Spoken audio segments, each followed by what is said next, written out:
આજના દિવસે ઠેર ઠેર મહાદેવની પૂજા અર્ચના કરવામાં આવી રહી છે। સાબરકાંઠા ઈડર તાલુકાના દાવડ ગામે મહાદેવની અનોખી રીતે પૂજા થાય છે।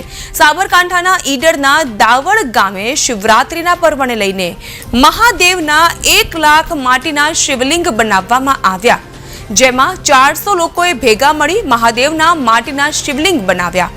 એવું મનાય છે કે શેખડિયા મહાદેવનું મંદિર પાટણના સિદ્ધરાજ વખતે બનાવવામાં આવ્યું હતું। આ મંદિરને 1000 વર્ષ જૂનું માનવામાં આવે છે।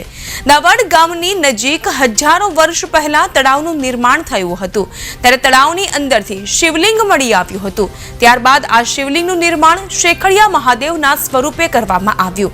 ત્યારથી અત્યાર સુધી આ શિવલિંગનું પૂજન અર્ચન ગ્રામ લોકો દ્વારા કરવામાં આવે છે।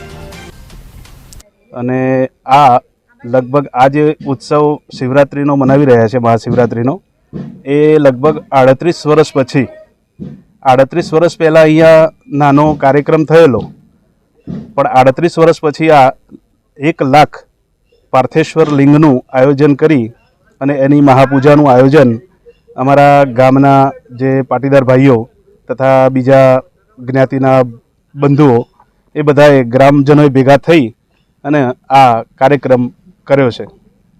અને આનો ઇતિહાસ હું કહું તો સોલંકી યુગ વખતથી, એટલે જ્યારે સિદ્ધરાજ જયસિંહ હતા, એટલે આજથી લગભગ 16મી સદી કહીએ તો બી ચાલે, 15મી સદી 16મી સદી, તો 16મી સદીમાં આ સ્વયંભૂ લિંગ અહીં આગળ એ વખતે જે અમારા ગામમાં જે જાગીરી હતી ત્યાં પાટણ નહીં પણ સિદ્ધપુરના જે હતા રાણી, એ રાણી અહીંયા આ શિવલિંગની પૂજા ત્યાં આગળ એક અહીંયા આપણું હંસલેશ્વર તળાવ છે, એ હંસલેશ્વર તળાવની અંદરથી આ લિંગ નીકળેલું। અહીં શેખરેશ્વર મહાદેવ 1 લાખ શિવલિંગનું આયોજન કરેલ છે અને આની પૂજા અર્ચના કરવા માટે આવતીકાલે શિવરાત્રિના દિવસે સવારે 8:30 વાગ્યાથી શરૂઆત થશે।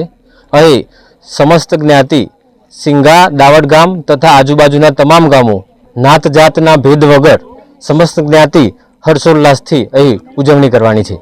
આજે તમે પ્રશ્ન કર્યો છે કે અમને શિવલિંગ બનાવવાનો આઈડિયા ક્યાંથી આવ્યો, તો એ મારા પિતાજીનું સ્વપ્ન હતું કે અહીંયા જે અમારું સ્વયંભૂ મહાદેવનું મંદિર છે ત્યાં એક મોટો ઉત્સવ કરીએ જ્યાં આખા ગામનો સહકાર હોય, ખાલી દાવડ ગામ જ નહીં, આજુબાજુના ગામ અને સમસ્ત જે જ્ઞાતિ છે એ બધાનો સહકાર હોય। એમાં કોઈ એવું નથી કે આપણે એક જ જ્ઞાતિનો સહારો લઈને બધું કરીએ છીએ, બધી સમસ્ત જ્ઞાતિનો સહારો હોય અને બધા ભેગા મળીને સાથે હળી મળીને આ એક આયોજન પૂરું પાડીએ।